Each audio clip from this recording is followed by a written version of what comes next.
श्री महावीर निर्वाण महामहोत्सव के उपलक्ष्य में प्रस्तुत है तीर्थंकर वर्धमान स्वामी का परिचय।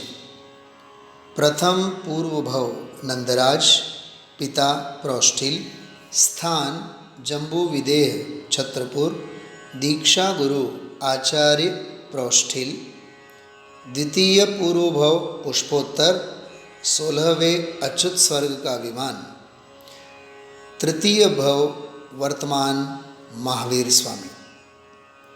जन्मांतर काल 278 वर्ष। जन्म स्थल कुंडलपुर। वंश नाथ, माता त्रिशला, पिता सिद्धार्थ। जन्म नक्षत्र उत्तरा फाल्गुनी। काया 7 हाथ। वर्ण सुवर्ण। चिन्ह सिंह। आयु 72 वर्ष। कुमार काल 30 वर्ष। राज्यकाल बालयति। दीक्षा कारण जाति स्मरण। पालकी चंद्रप्रभा। दीक्षावन नाथ। दीक्षा वृक्ष शाल। सह दीक्षित एकाकी। दीक्षोपवास तृतीय भक्त।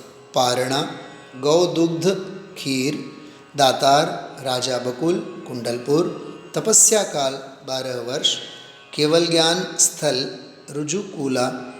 केवल ज्ञान वृक्ष शाल। समोशरण 1 योजन।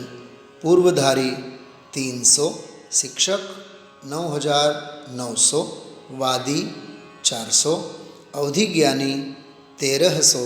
विक्रियाधारी 900। मनः पर्यय ज्ञानी 500। केवली 700। सर्व ऋषि 14000। गणधर 11। मुख्य गणधर इंद्रभूति। आर्यिका 36000। मुख्य आर्यिका चंदना। श्रावक 1 लाख। श्राविका 3 लाख। मुख्य श्रोता श्रेणिक। योग निवृत्ति काल 1 मास पूर्व। निर्वाण स्थल पावापुरी। निर्वाण नक्षत्र स्वाति प्रातः। सहमुक्त एकाकी। गर्भतिथि आषाढ़ शुक्ला 6वीं। जन्मतिथि चैत्र शुक्ला त्रयोदशी। तप तिथि मागसर कृष्ण 10वीं। ज्ञान तिथि वैशाख शुक्ला 10वीं। मोक्ष तिथि कार्तिक कृष्णा अमावस्या। अन्य नाम वीर, महावीर, अतिवीर, सन्मति, सुवीर, वैशालिक आदि। अंतिम 11वें रुद्र सात्यकी तनय द्वारा किए उपसर्गों के जय विजय करता श्री वर्धमान स्वामी के चरणों में नतमस्तक होते हुए ओम नमः सिद्धेभ्यः अस्तु।